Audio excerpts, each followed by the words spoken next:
நாளைக்கான வீடியோ தான் வந்திருக்கு. வீடியோ வந்து சூப்பரா இருந்துச்சு அப்படின்னு தாங்க சொல்லணும். நம்ம தனம் இருக்காங்கல்ல, அவங்க வந்து எல்லா உண்மையுமே வந்து நம்ம சீனுக்கிட்ட வந்து சொல்லிட்டாங்க. சீனுக்கு வந்து மாயா பத்தின எல்லா உண்மையுமே வந்து தெரிஞ்சு போச்சு. மாயாவ வந்து ஏத்துக்குறாங்க.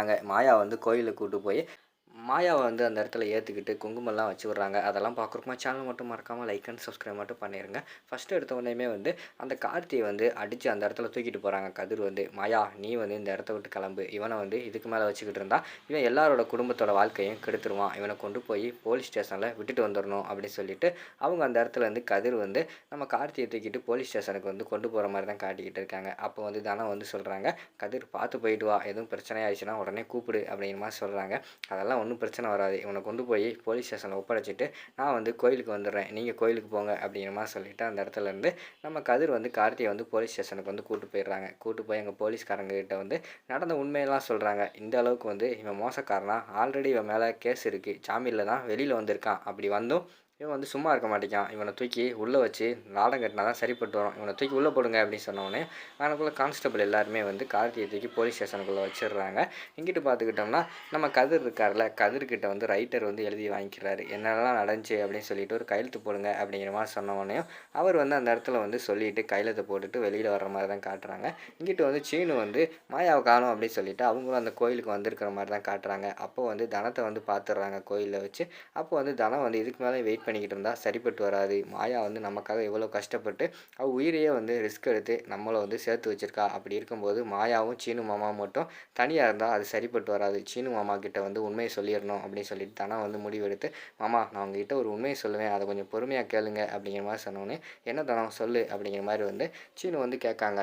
உடனே இங்கே நடந்த எல்லா உண்மையும் சொல்கிறாங்க. "நான் வந்து கார்த்தியை லவ் பண்ணேன். ஆனால் வந்து அவர் வந்து நல்லவர் இல்லை. அதுக்கப்புறம் தான் நம்ம மாயா தான் அதை உண்மையை தெரிஞ்சுக்கிட்டு கதிரை வந்து என் கழுத்தில் தாலி கட்ட சொன்னாங்க. ஆனால் கதிர் வந்து எவ்வளோ நல்லவன்னு சொல்லிட்டு எனக்கு இப்போ தான் தெரியுது. இதுக்கு முன்னாடி கதிரை வந்து எனக்கு பிடிக்காது. அவனை எந்த அளவுக்கு வந்து நான் வந்து கேவலப்படுத்த முடியுமோ அந்த அளவுக்கு வந்து கொடுமைப்படுத்தி கேவலப்படுத்தியிருக்கேன். ஆனால் இப்போ தான் எனக்கு வந்து அதோட அருமை தெரிஞ்சு நாங்களே சந்தோஷமாக இருக்கோம். ஆனால் இந்த அளவுக்கு வந்து எங்களை வந்து வாழ்க்கையில் வந்து சேர்த்து வச்சதுக்கு காரணமே மாயா தான். நம்ம குடும்பத்துக்காகவும் அவள் ரொம்ப பண்ணியிருக்கா.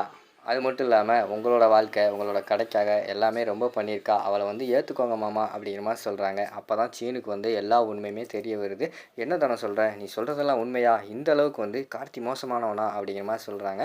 "ஆமாம் மாமா, எனக்கே வந்து ஃபஸ்ட்டு உண்மை தெரியாது. போக போக தான் எனக்கு உண்மை தெரிஞ்சுச்சு. நம்ம காப்பாற்றினது, நம்ம குடும்பத்தை காப்பாற்றினது, என்னையை காப்பாற்றினது எல்லாமே மாயா தான். மாயா வந்து நம்ம குடும்பத்துக்கு எவ்வளவோ பண்ணியிருக்கா. தயவுசெய்து வந்து அவளை புரிஞ்சுக்கோங்க மாமா. நாங்களே இப்போ வந்து ஒன்று சேர்ந்துட்டோம். நீங்களும் வந்து ஒன்று சேர்ந்தா நல்லாயிருக்கும்." அப்படிங்கிற மாதிரி தானே சொல்கிறாங்க. அப்போ தான் சீனுக்கு வந்து எல்லாமே புரிய வருது. அந்த இடத்துல வந்து மாயா வந்து நமக்காக எவ்வளோ பண்ணியிருக்கா, நம்ம குடும்பத்துக்காக எவ்வளோ பண்ணியிருக்கா. இனிமேல் வந்து மாயாவை யாருக்காகவும் விட்டு கொடுக்கக்கூடாது அப்படின்னு சொல்லிட்டு அந்த இடத்துல வந்து முடிவு எடுக்கிறாங்க. இங்கிட்டு பார்த்தா கதிர் வந்து போலீஸ் ஸ்டேஷனில் கார்த்தியை விட்டுட்டு கோயிலுக்கு வந்துடுறாங்க. வந்த உடனேயுமே வந்து மாயா வந்து கேட்குறாங்க, "என்ன கதிர் என்னாச்சு?" அப்படிங்கிற மாதிரி சொல்கிறாங்க. "இனிமேல் அவன் தொல்லை வந்து நமக்கு இல்லை மாயா. அவனை வந்து போலீஸ் ஸ்டேஷனில் வந்து பிடிச்சி கொடுத்துட்டு வந்துட்டேன்." அப்படிங்கிற மாதிரி சொல்கிறாங்க. "சரி சரி, நீங்கள் வந்து களைப்பாக இருப்பீங்க, போய் ரெஸ்ட் எடுங்க." அப்படின்னு சொல்லிட்டு அந்த இடத்துல மாயா வந்து சொல்கிறாங்க. "சரி மாயா, நீங்களும் பார்த்துக்கோங்க." அப்படிங்கிற மாதிரி சொல்லிவிட்டு அவங்களும் கிளம்புறாங்க. தனம் வந்து போகும்போது சீனுக்கிட்ட சொல்லிட்டு போகிறாங்க, "மாமா சொல்கிறத வந்து கொஞ்சம் மனசில் வச்சுக்கோங்க. தயவுசெய்து வந்து வாழ்க்கையை மிஸ் பண்ணிடாதீங்க." அப்படிங்கிற மாதிரி சொல்லிட்டு அந்த இடத்துல இருந்து போயிடுறாங்க. உடனே சீனு வந்து ஏற்றுக்குறாங்க. அந்த இடத்துல வந்து மாயாவை நேரடியாக 2 பேருமே சாமி கும்பிட போகிறாங்க. அப்போ பார்த்தா சாமிக்கிட்ட வந்து சீனு வந்து வேண்டுறாங்க, "இப்படி ஒரு நல்ல பொண்ணை வந்து நான் வாழ்க்கையில் மிஸ் பண்ண பார்த்தேன். இவளை வந்து இனிமேல் வாழ்க்கையில் நான் மிஸ் பண்ணவே கூடாது. இதுக்கு முன்னாடி எந்த அளவுக்கு நான் சந்தோஷமாக இருந்தேனோ அதே அளவுக்கு மாயா கூட சந்தோஷமாக இருக்கணும்." அப்படின்னு சொல்லிட்டு ஒரு பக்கம் வந்து நம்ம சீனு வந்து வேண்டிக்கிட்டு இருக்காங்க. அங்கிட்டு பார்த்தா மாயாவுக்கும் சந்தோஷமாயிருது. சீனு வந்து ஏற்றுக்கிட்டாங்க அப்படின்னு சொல்லிட்டு, "சீனு வந்து என்னை ஏற்றுக்கிட்டான். எனக்கு ரொம்ப சந்தோஷமாக இருக்குது. இது மேலே வந்து எனக்கு எதுவுமே தேவை கிடையாது. இதே மாதிரி டெய்லி நாங்கள் சந்தோஷமாக இருந்தாலே போதும்." அப்படின்னு சொல்லிட்டு அந்த இடத்துல மாயாவும் வேண்டுற மாதிரி காட்டுறாங்க. அப்போ வந்து பூசாரி வந்து வராங்க. வந்துட்டு அந்த இடத்துல வந்து அவர் வந்து குங்குமம் வந்து குடுக்காங்க. "இந்தாங்க வச்சுக்கோங்க." அப்படின்னு சொல்லிட்டு குடுக்காங்க. அத வந்து சீனு வாங்கிடுறாங்க. சீனு வாங்கிட்டு, "நான் வந்து மாயாவுக்கு வந்து வச்சு விட்றேன்." அப்படின்னு சொல்லிட்டு அவங்க வந்து அந்த குங்குமத்த வாங்கி மாயா நெத்தியில வந்து வச்சு விட்றாங்க.